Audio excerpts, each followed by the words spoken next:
Welcome to PH Insight. Know the force behind the flag. Whether it's warships, fighter jets, or the next big defense move, if it matters to Philippine security, it's here. In a subtle but strategic shift within the Philippine Maritime Defense Establishment, the Philippine Navy, PN, is reportedly preparing for a large-scale reshuffling of its surface fleet as part of long-term modernization and interoperability plans. At the center of this developing story is the potential transfer of some existing naval vessels to the Philippine Coast Guard, PCG, in anticipation of the delivery of new and second-hand ships from allied nations, most notably South Korea and Japan. In a subtle but strategic shift within the Philippine Maritime Defense Establishment, the Philippine Navy, PN, is reportedly preparing for a large-scale reshuffling of its surface fleet as part of long-term modernization and interoperability plans.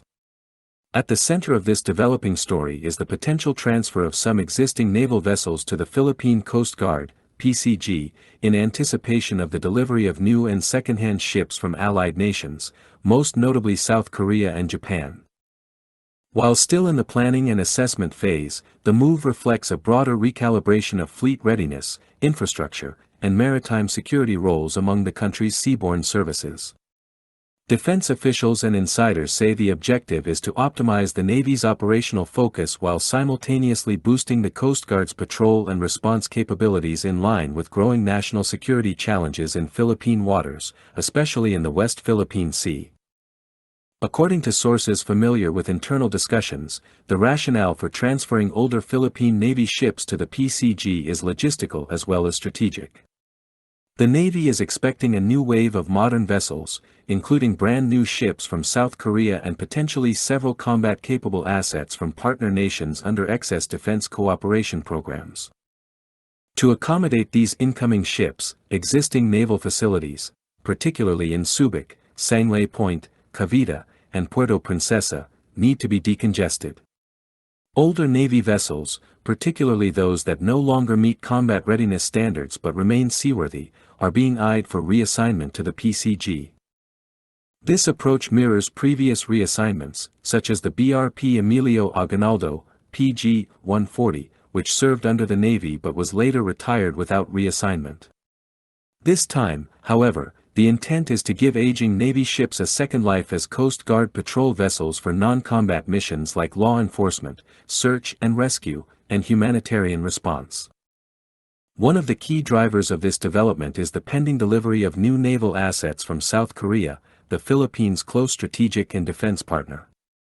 Under the Philippine Navy's modernization plan, particularly Horizon 3 of the revised AFP Modernization Program, RAFP, South Korean shipbuilders are contracted to deliver several new platforms, including 2 additional Jose Rizal-class frigates, Block II variant, with upgraded sensors and armament.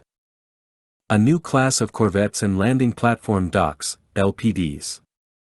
Future consideration for submarine acquisition, also from South Korea's DSME or HHI. These new ships are expected to begin arriving between 2025 and 2028, with the Navy now facing a looming logistical dilemma: where to berth, maintain, and crew all these advanced platforms. Aside from South Korean-built vessels, the Navy is also exploring the transfer of warships from allied countries, including Japan, the United States, and potentially Australia. Among the ship classes under discussion: Japan's Abukuma-Class destroyer Escorts. These 2,000-plus-ton ships are built for anti-submarine warfare, ASW, and coastal escort duties.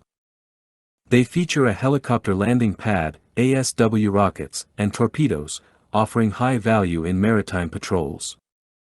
While aging by JMSDF standards, they remain potent platforms in a Philippine Navy context.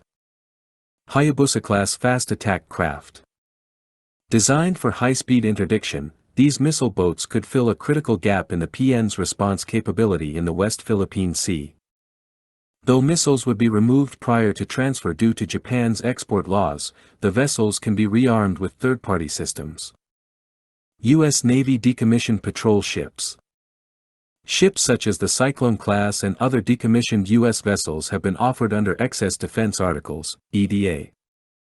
These could augment fleet presence for maritime law enforcement, interdiction, and presence patrols. Australian landing craft and support vessels. Australia has also previously offered Abukuma-Class landing craft to other ASEAN nations. Similar platforms could support the PN's amphibious capabilities. All these incoming vessels, new and old, are part of a larger Philippine strategy to build a flexible, multi-layered naval force capable of addressing both conventional and hybrid threats. For the Philippine Coast Guard, the expected transfer of Navy vessels offers a valuable fleet boost without the need for immediate shipbuilding investments.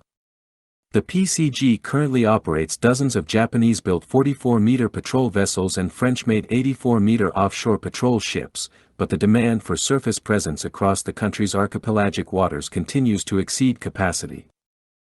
By absorbing decommissioned Navy vessels, the Coast Guard can expand maritime domain awareness, MDA, patrols. Increase interdiction capabilities against smuggling, illegal fishing, and trafficking. Improve disaster response and humanitarian operations. Strengthen search and rescue, SAR, operations in high-risk zones.